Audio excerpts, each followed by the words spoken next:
இப்போதான் தண்ணி ஊற்ற தண்ணி மாவு வந்து சரி சரி நான் எல்லாம் போட்டு விட்றேன். டிக்கெட்காரன் இப்போ தான் சொல்லிட்டு வந்திருக்கேன். அவன் வந்து எங்கள் வெளியில் ஒட்டிக்கிட்டு இருக்கேன். நான் இப்போ வாரம்னே வந்து கூப்பிடு அப்படின்றான். என்ன கலர் ஒட்டணும்? அது வந்து ரெட் கலர் சீட்டு போட்டிருக்கோம் நம்ம உள்ள மீட்டர் பாக்ஸில். போயிட்டு ஒட்டிடலாம்ல. சரி நீங்கள் அன்றைக்கி எழுதி அனுப்பிடல, அது அப்படியே அடிக்க சொல்ல வேண்டியதுண்ணா. நீங்கள் ஒரு மேட்ரு எழுதி அனுப்பிச்சிருந்தே தெரியுமா? நான் உங்களுக்கு மறுபடியும் ரிட்டர்ன் அனுப்பிச்சி விடுதேன். அதை பார்த்துட்டு நீங்கள் ஓகேண்ணா போட்டு விட்ருவோம். ஓகேண்ணா ஓகேண்ணா. நான் போ எது ஆட்டுக்குட்டிக்கா? அதை பாட்டு வந்து அவன் 26 ரூபா சொன்னான். நாங்கள் 22 ரூபாயில் நின்னோம்.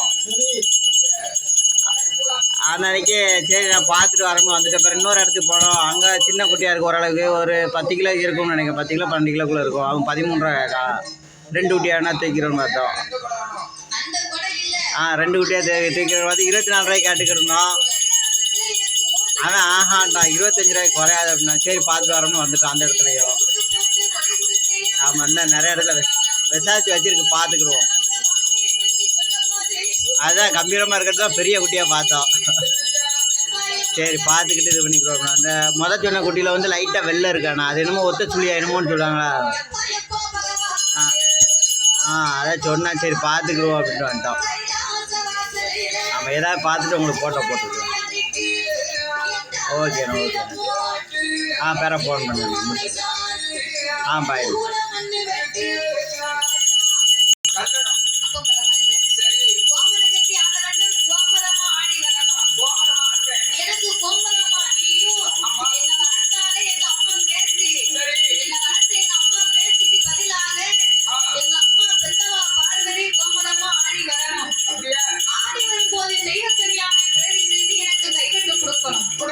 கைவிட்டு கொடுத்து எனக்கு 7 மணி போட்டு 7 மணி கொடுக்கணும் அப்பா.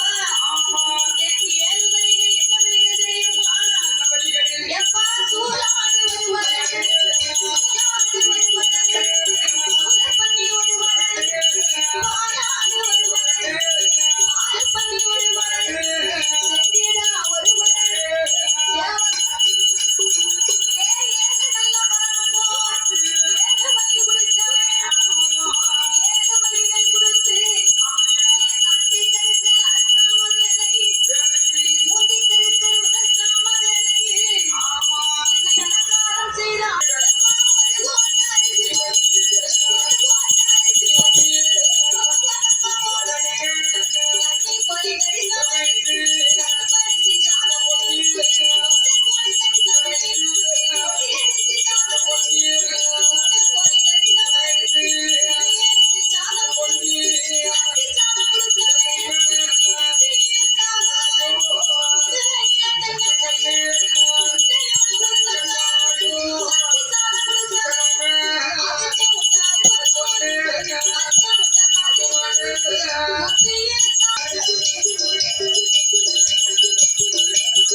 பிராண்ட் ஒரு ராயல் அக்காடமி அது கிடைக்கலனா ஜானிக்ஸ் அது கிடைக்கலனா எப்போ கிடைக்கலனா பாத்தியா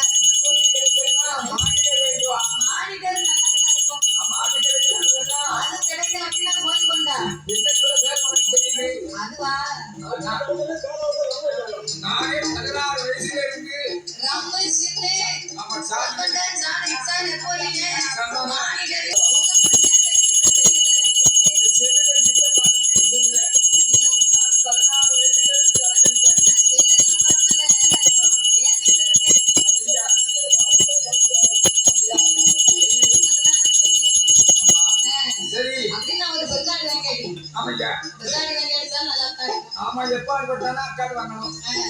குப்பி சாராயமும் குடுவை தென்னங்கல்லு வாங்கி வைக்கணும். ஆமா இத்தனை படப்பு எனக்கு ஏற்பாடு பண்ணி வச்சுட்டு ஆமாய்யா 11:30 மணிக்கு காட்டுக்கு போனதுக்கு பிறகு நமக்கு தானே திரும்பி வரும். ஆமாய்யா நம்ம எதை செய்யறோமோ அதுதான் நமக்கு தெரியும். ஆமா இப்போ கண்ணத்தி நம்ம கீழே விழுந்தோம்னு வைங்க, சரி கண்ணத்தி வந்தா எப்பாடு வந்துடும், ஆமா இல்லைன்னா எப்பாடு வந்துடும். அது வேணும். நான் செத்தேன் அப்படி சொல்லக்கூடாது. அப்படி நமக்கு அமன் கிடைக்கும். அதான் சொல்லு. அதாவது நாம சொல்லக்கூடிய வார்த்தை வந்து பலிக்குமாயா? ஆமா வார்த்தைக்கு உயிர் இருக்கின்றது. சரி அந்த வார்த்தை சொல்லக்கூடிய வார்த்தை கண்டிப்பாக பலித்தே தீரும். என்ன ஒரு ஊர்ல ஒரு அம்மாவும் ஒரு ஐயாவும் வாழ்ந்து வந்தார்கள். வந்தாங்களே அவங்க 2 பேருக்குமே ரொம்ப நாளா திருமணமாகி குழந்தையே கிடையாது. கிடையாது. 7 வருடமா இப்படி பிள்ளையே இல்லாம அந்த அம்மா தினமும் அந்த ஐயாவை கூப்பிட்டு சாப்பிடும் போதெல்லாம் சொல்லிக்கிட்டே இருப்பாங்களாம், எனக்கு தான் பிள்ளை இல்லை, அதனால என் தங்கச்சி இருக்கிறாள அவளை கல்யாணம் பண்ணிக்கோங்க. அப்படி சொல்லு அப்படி சொல்லு.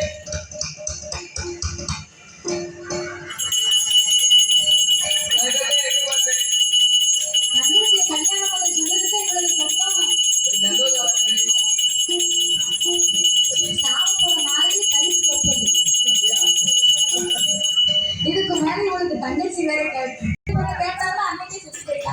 ஆஹா அதனால நம்ம சொல்லக்கூடிய வார்த்தை பலிக்குமா? ஆமா யாரை பேசினாலும் நம்ம நல்லதாவே பேசணும். ஆமா பேச வேண்டும். அப்போ அதனால எம்மா பார்வதி என்ன செத்தேமே அவளுக்கு நான் செத்து போனாண்டி, வா நம்ம போவோம். போகலாம். பகவானுக்கு தெரியும் இது கண்ணனுடைய வேலைன்னு. ஆமா பார்வதிக்கு இந்த விவரம் தெரியாது பாருங்க. ஆமாய்யா பார்வதி ஆண்டவ பின்னாலே கோபப்பட்டு வந்து கொண்டிருக்க, ஆஹா அதான் அரிய சிவன் ஒண்ணு, அதை அறியாத வாயில மண்ணு இருக்கான். ஆமா அப்படிதான். கண்ணனை பத்தி கடவுளுக்கு தான் தெரியும். ஆமா கடவுளா ரொம்ப வலியா, கடவுள் வெல்லவானா, அறிகிறதே, பார்த்தால் பார்வதி. ஆண்டவா பரம்பொருளே, என்னம்மா நான் என் கூட வரும்போது அங்கிருந்தா அந்த பிள்ளையை காப்பாத்துங்க. இப்ப இவங்க பிள்ளைகளுக்கு கொடுக்கணும்னு சொல்லுகிறேன். இல்ல பிள்ளைங்க சும்மா தட்டப்புக்கா வியாபாரமா, இல்ல மாட்டுக்கு இருக்க மாட்டாயா, கத்திரிக்காய் காக்க வாங்கி கொடுத்த